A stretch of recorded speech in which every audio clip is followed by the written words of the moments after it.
Avec vous, professeur Mourad Yederi.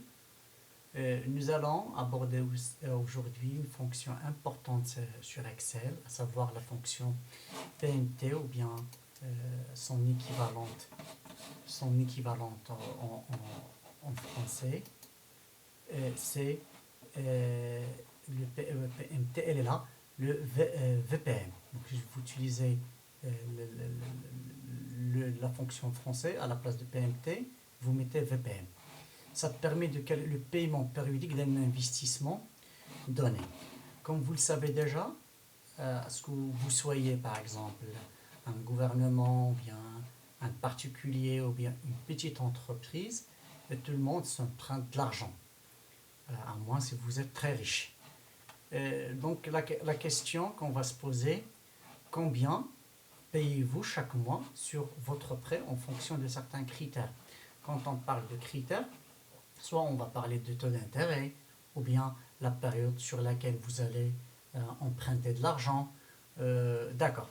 On verra comment on pourra faire ici en un simple clic sur Excel.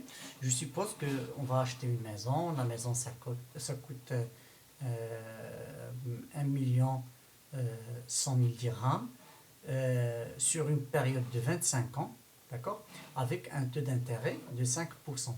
On a dit qu'on va utiliser la fonction en anglais, c'est PMT. Donc c'est PMT. Vous voyez les paramètres, ça c'est le rate, ça c'est le number period, ça c'est present value. Ça veut dire quoi? Le rate c'est le taux.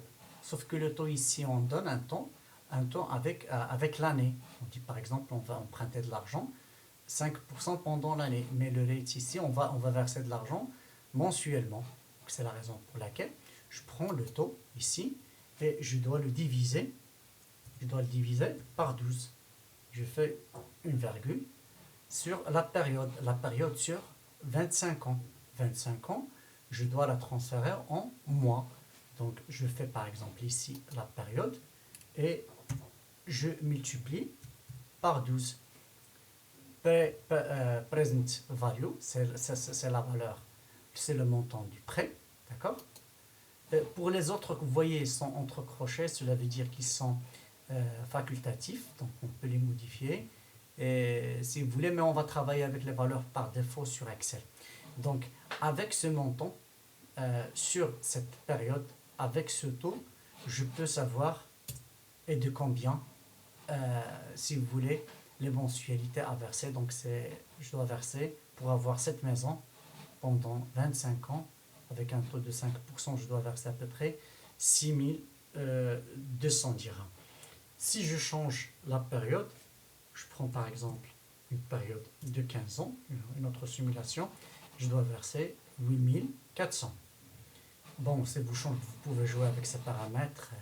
Donc, ça sera tout pour cet enregistrement. On a appliqué une fonction très importante qui nous a permis de faire des simulations sur un bien, d'accord, et en jouant sur des paramètres, à savoir le taux d'intérêt, la période du prêt et le montant, je peux estimer et de combien sera ma valeur versée à la banque ou bien à la personne qui m'a prêté de l'argent. Je vous en remercie.